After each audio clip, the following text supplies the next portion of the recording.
When my sister-in-law came back from her trip overseas, she hurried to our house. She tried to take my daughter, who was almost 1 year old. She thanked me for taking care of her daughter for a year. I got worried and stopped her, explaining that the child was actually mine. But she didn't seem to understand. I left her in the yard. Then she said something shocking that scared me. She realized I wasn't joking, and her face turned pale. This was the start of a big problem caused by my sister-in-law. It all began a year and a half ago when my 25-year-old sister-in-law, Megan, suddenly came back to her parents' house with a baby. My husband had been suddenly moved abroad. I'm really worried about raising our little one in a foreign country. Everything is so unfamiliar. Plus, I just found out I'm pregnant. I hope our kids can be friends. If Kristen's child is anything like her, they'll be adorable together. It feels weird to think I'll be friends with my sister-in-law, Megan. She's outgoing and talks to me easily, even though I'm 2 years older. It makes me think we'll get along well. After I gave birth, I lived in a separate house with my 30-year-old husband. Megan moved in with her parents, which was nice because their house was close by. I thought we'd all get along well. But soon, I realized I was being naive. Once Megan moved back in with her parents, she started showing her true colors. "Sorry, Kristen, I have an urgent matter and can't take care of my child. Can you look after her?" Megan asked one day. "Sure, but what happened?" I replied. "My dad threw out his back, and I need to buy some patches for him," she said. Feeling sorry for her, I gladly took care of her baby, but this became a regular thing. Megan kept finding reasons to leave her child with me, and that wasn't the only problem. "Sorry, I need you to look after my child again today," Megan said another day. "Megan, you're lying to me, aren't you?" I confronted her. "What? Why would you say that?" she replied, sounding shocked. "Your dad has never had a bad back in his life." Did I say that? Remember, she stumbled over her words, unable to keep her lies straight. But that wasn't all. A neighbor said they saw her out and about in town when she was supposed to be with her child. Who ratted me out? Megan tried to deflect. "No, it must have been someone who looked like me.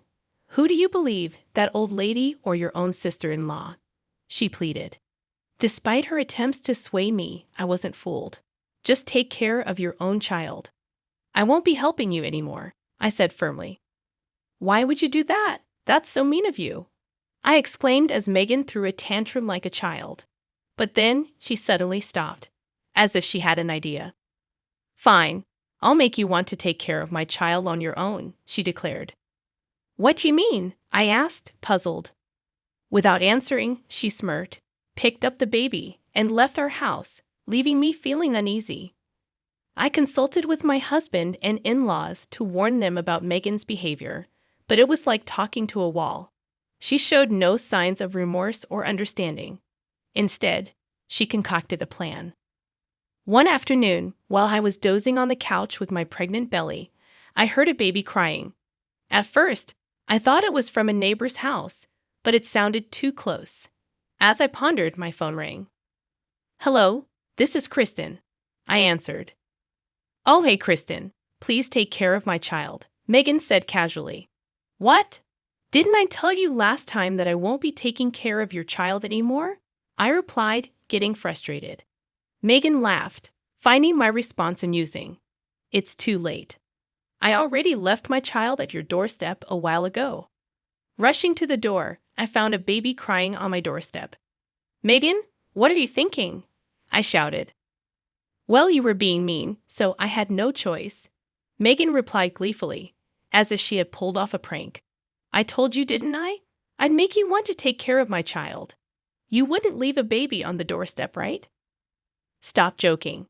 Where are you now?" I demanded. "Guess, though I suppose it's hard for you to go out since you're pregnant?" Megan teased, then abruptly hung up. My attempts to call her back were met with a turned-off phone. Despite my protests, when she finally returned in the evening, my words fell on deaf ears. This scenario repeated several times until I reluctantly began to check the doorstep and take the baby whenever Megan called. Megan unapologetically claimed she was doing me a favor by giving me practice for my upcoming childbirth, expecting gratitude in return. "I'm not asking for thanks, but isn't there something to be said about attitude?" she remarked. I grew increasingly irritated and stressed by her behavior. This continued for 6 months until an incident occurred a year ago. Going abroad for a bit. That note was all Megan left before disappearing suddenly. No one knew where she went. She disappeared suddenly, but it wasn't shocking, considering her history of impromptu trips funded by her part-time job earnings. My husband casually mentioned, "It's nothing new. She probably went to see her husband since he was transferred overseas." We assumed she took her baby to meet its father. Our family, caught up in our own turmoil, hardly spoke of Megan. Shortly before her disappearance, I went into labor 2 weeks early and was rushed to the hospital, unprepared for the sudden birth of our beloved daughter. In the chaos of an unexpected delivery and adjusting to new parenthood, conversations about Megan faded. Before we knew it, a year had passed since her departure. As my daughter's first birthday approached, our peaceful life was once again disrupted by Megan. "I'm back," her familiar voice echoed from the unlocked front door. "What? Megan, you're back from overseas?" I asked in surprise. Ignoring my words, she walked straight to my daughter. "Thanks for taking care of my daughter for a year," she said, then abruptly attempted to take my child away. "Hey, what are you doing to my child?" I exclaimed as I quickly took her back. Megan frowned in confusion. "Come on, just because you've had her for a year doesn't mean you get to act all motherly. This child is genuinely my daughter." Both of us were confused for a while. "Megan, didn't you take your own child with you overseas?" I asked. "What are you talking about? I left her in your yard," she replied. It seemed our conversation was missing each other, but I felt something terrible might be happening. "You said you left a child for a year when you went abroad. You left her in my yard, and that's what I've been saying. At that time, I had just given birth to this child and was hospitalized due to poor health, so I really don't know where your child is now." Shocked by the revelation, Megan's face turned pale as she stuttered in disbelief. "This is serious. We need to call the police." But as I reached for my phone, Megan grabbed my arm with trembling hands. "Wait, please don't call the police." "But how can we not?" I asked. "Please, I'll be in huge trouble if you do," Megan pleaded, seeming terrified. Sensing the gravity of the situation, I decided to inform our family instead. I called our in-laws and my husband to explain the situation. However, when I turned around after ending the call, Megan was nowhere to be seen. I couldn't believe she ran away the moment I looked away. How irresponsible can she be? That was the moment my anger towards Megan exploded. After receiving my call, my husband and in-laws gathered at our house. According to my husband, there indeed had been a baby in the yard while I was giving birth and hospitalized. He had little involvement with Megan's child and assumed she had taken the baby abroad. So he contacted the police to take care of the unknown infant. With all the focus on our newborn, the memory of that incident had completely slipped our minds. Megan's child would have been about 1 or 2 years old by the time she returned. It's likely that Megan mistook my child for her own due to their close ages. After consulting with the police about the situation, we discovered the baby was at an orphanage, which was a relief. I decided to leave Megan's child's care to my husband and in-laws. What concerned me more was Megan's panic, which seemed unusual. That level of panic from Megan was not normal. There must be something more to this. My intuition proved correct when I decided to take a certain action. It seems we need to teach her a lesson. I had a trump card against Megan, which I hadn't been sure I'd ever use, but there was no need to hesitate now. I decided it was time to teach her a lesson. A week later, with everything prepared, I called Megan. After several rings, she hesitantly answered. "Megan, your child has been found.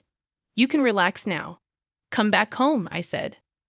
Believing my words, Megan casually arrived at our house and rang the doorbell. Phew, I was so worried. "Glad she's been found." She laughed carelessly as she entered our living room. but she was greeted by an unexpected sight. What the? Aaron and Ben, why are you guys here? Sitting on the sofa was Megan's husband, or rather, her ex-husband Aaron. And sitting on the floor was her affair partner Ben.